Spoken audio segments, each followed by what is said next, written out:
Good afternoon, fellow equestrian adventuresses. I'm super excited today to have Kim Moats, a great fellow tribe member of our equestrian adventurous group. She is a horsewoman through and through, drill team coach, 4-H leader, provincial show coordinator, founding member of the Canadian Cowboy Dressage group, and the list goes on. So welcome, Kim. I'm super glad to have you here today.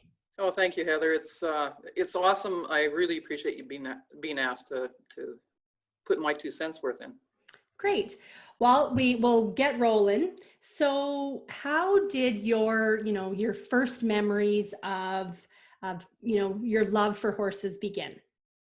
Well, I was thinking about that today, and I think the very first memories I have of horses was drawing a horse when I was 2.5, 3 years old, and my mom's going, "Oh no."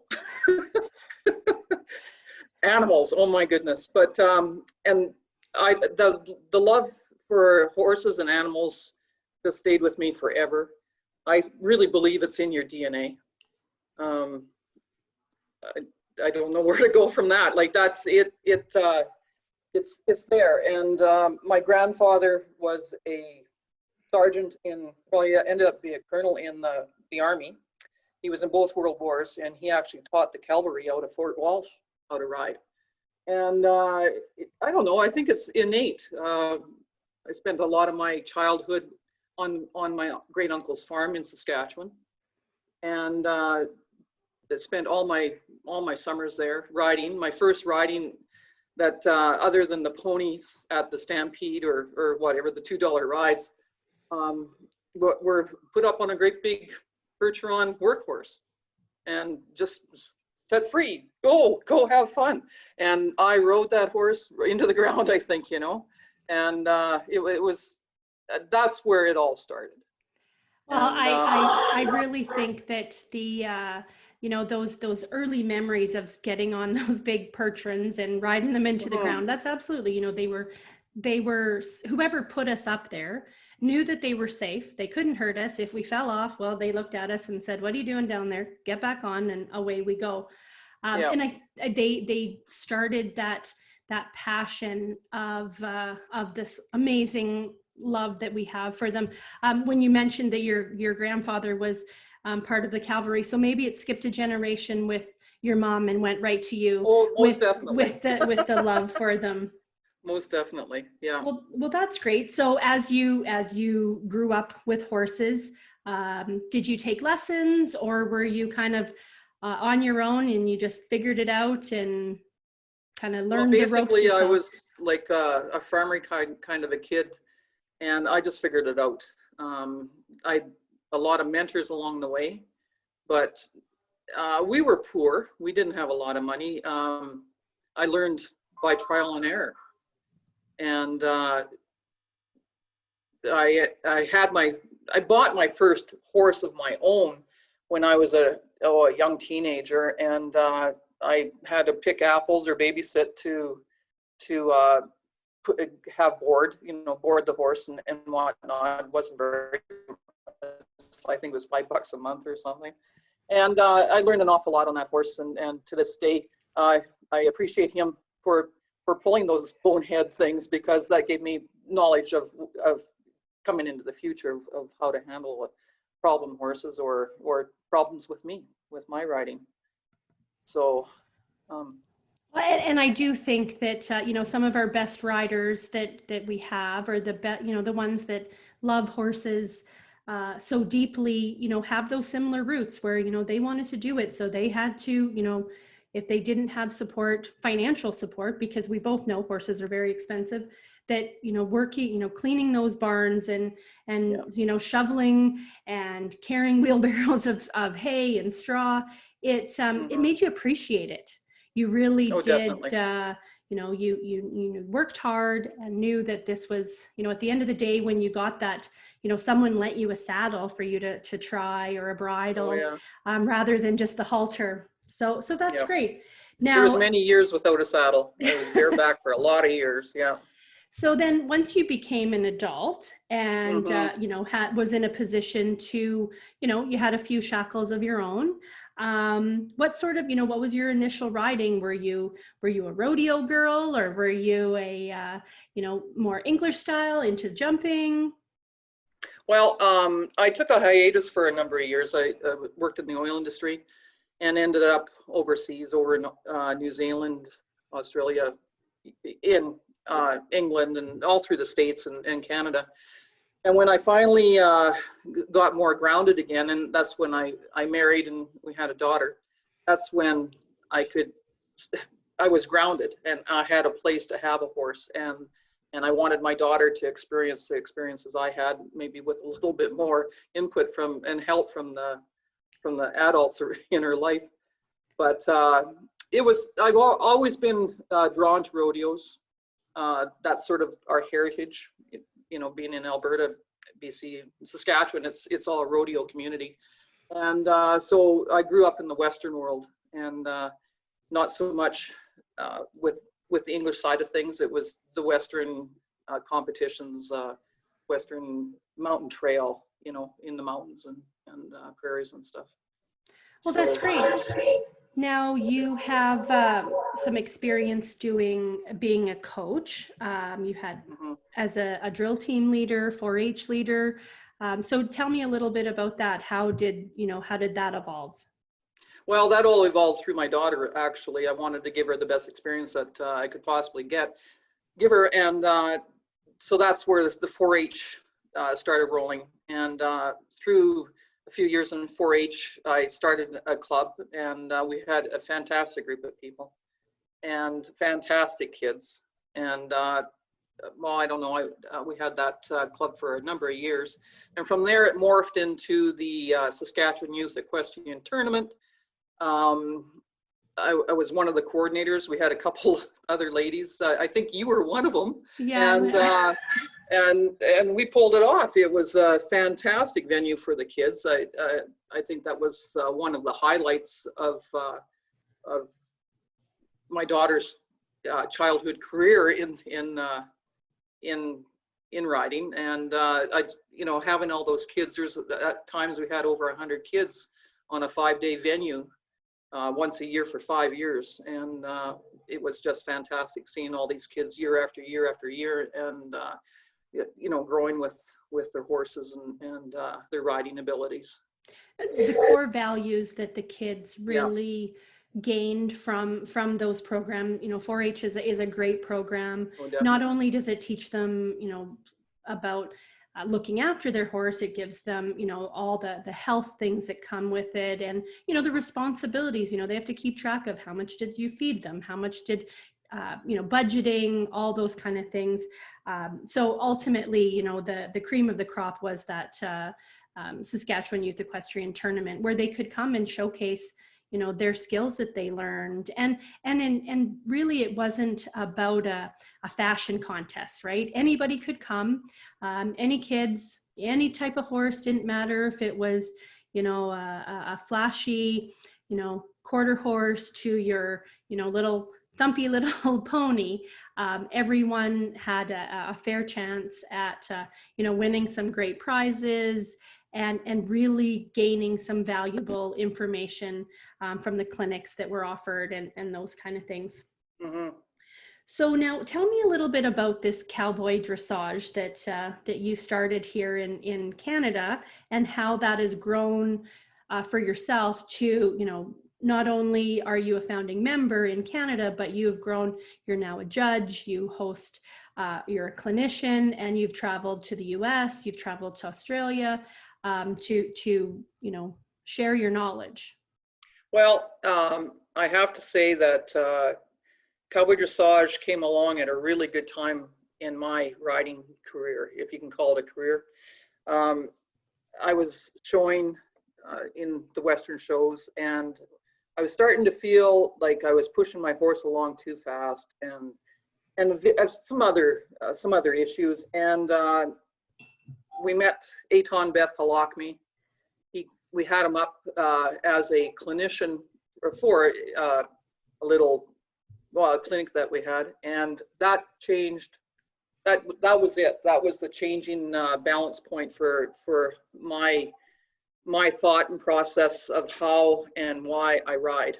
And Cowboy Dressage, it was in 2013 when we had Aton up. And I went down to the World Show down in Sacramento, and there was, I don't know how many, there's several hundred horses there.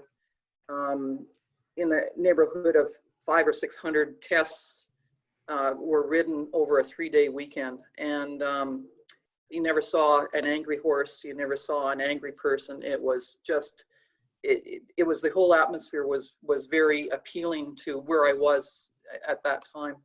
And so since then, I have become a judge. I'm the only judge in Canada right now.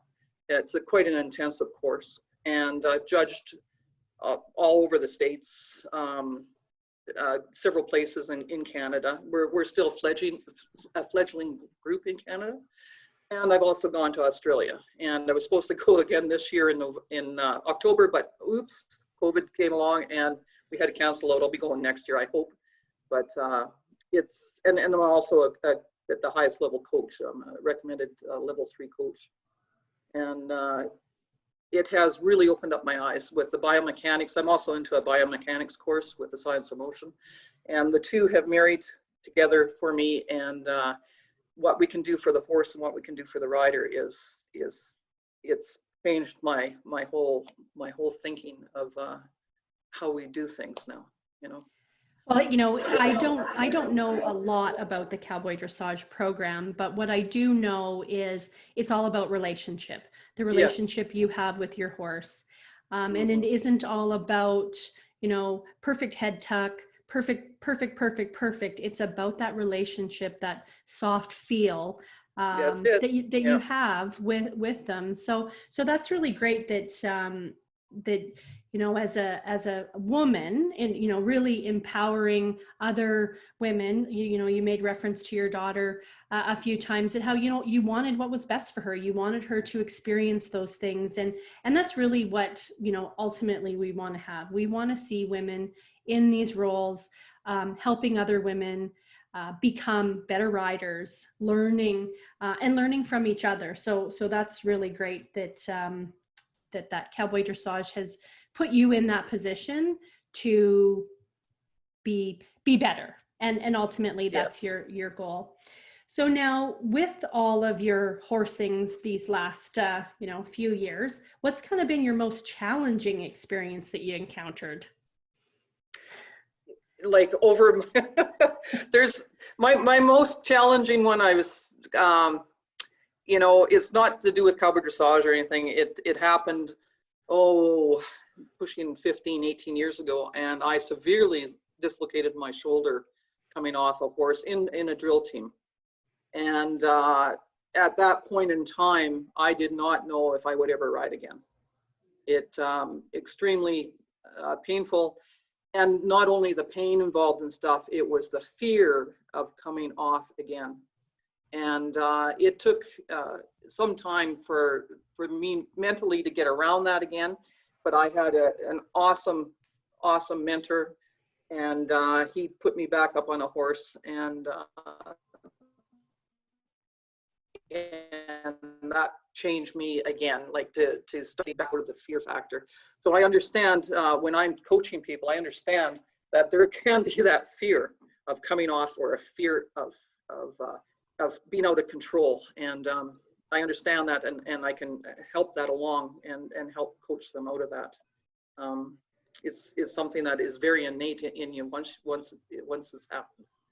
Right. You know, you make a really good point. You know, there is that old saying, you got to get back on the horse. But there is that, you know, as, you know, when we're kids and we fall off, we bounce and you know, get back on. But once you get into, you know, you get into your 40s, you get into your 50s, we don't bounce anymore. No, you crack. we crack. So, and there is that, you know, getting back on, and like you said, you know, you had a really great mentor that helped you overcome that. So that's awesome. Well, I'm glad that that you're all healed up, and your horse career. That was, yeah. Well, I'll tell you, it still hurts to this day, but you know, I have approached horses in a whole different manner, and I understand biomechanically, and just being around horses, I can, over the years, you develop that partnership, you develop that sense of horse. And I certainly rely on that now before I ever get on a horse. Oh, great. So now you had mentioned your trip to Australia has been postponed. What are your future plans post-COVID? Well, it would be probably that Australia trip.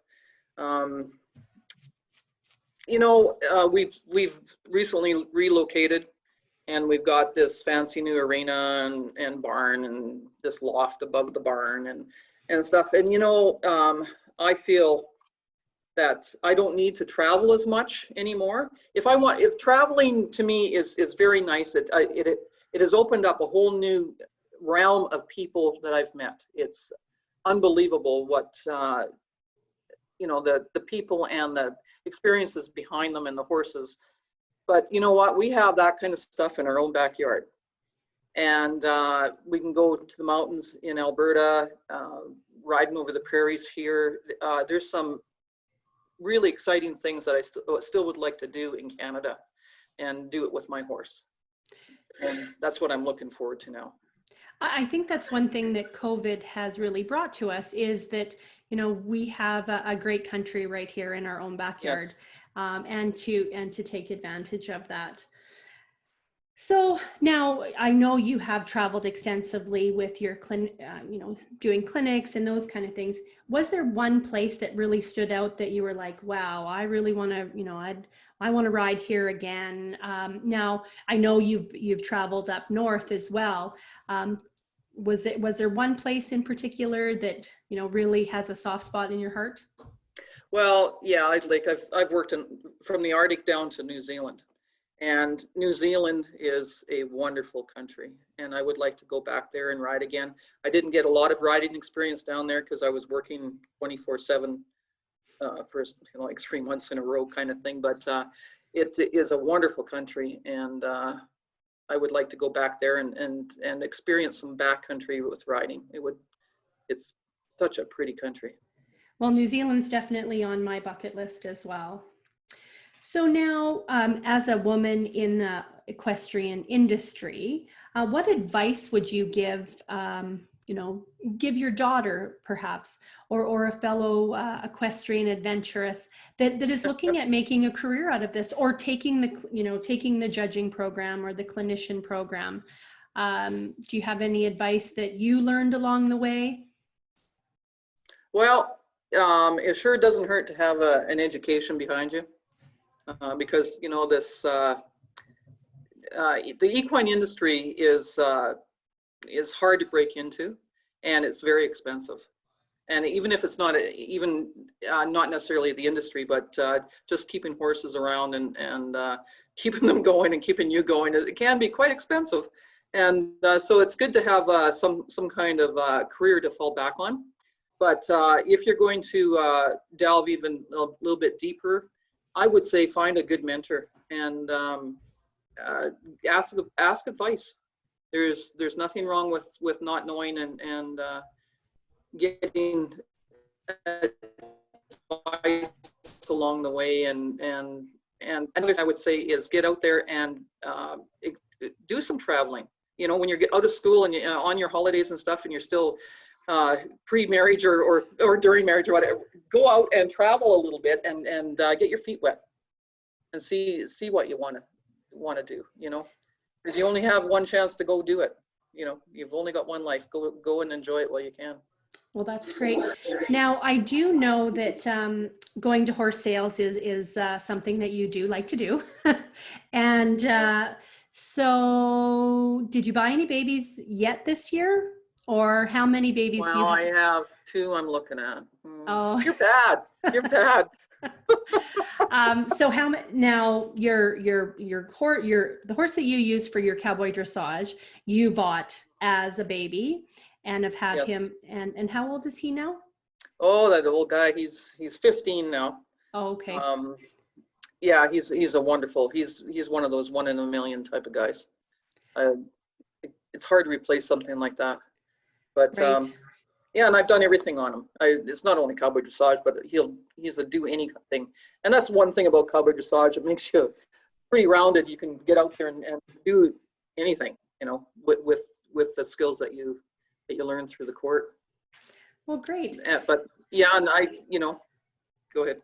Horse sales are definitely, I might be in the market for a horse sale. So maybe I'll have to come with you to the next one. You bring your trailer. My husband probably won't let me bring mine. So this was really great. I do have some fun little questions to ask you that are just quick, one answer, whatever comes to the top of your mind first. So when you are going on a horse adventure, what is your must pack item?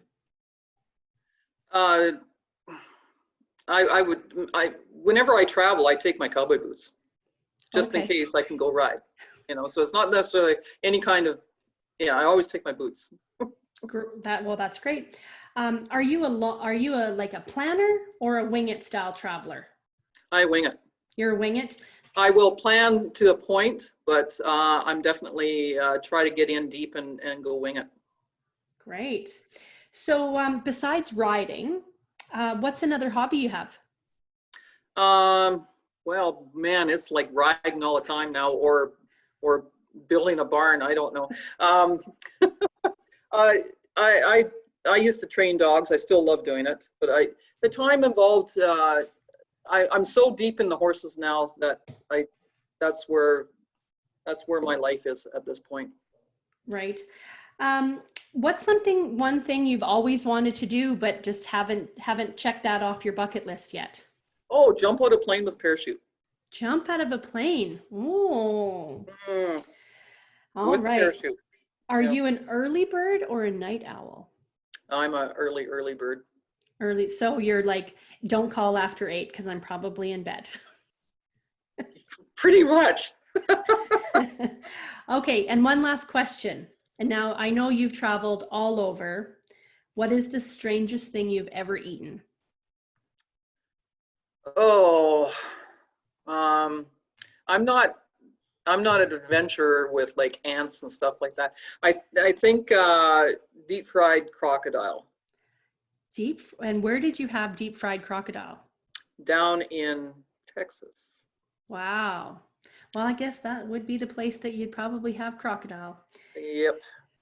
Well, thanks so much, Kim. I really appreciate you taking the time this evening to have the chat with me. We learned lots. I know there's so much more information for you to share. I know you have a whole string on showing ponies, and we can circle back and talk about buying babies for at least an hour, but we don't have the time for that. So thank you so much, and have a great night.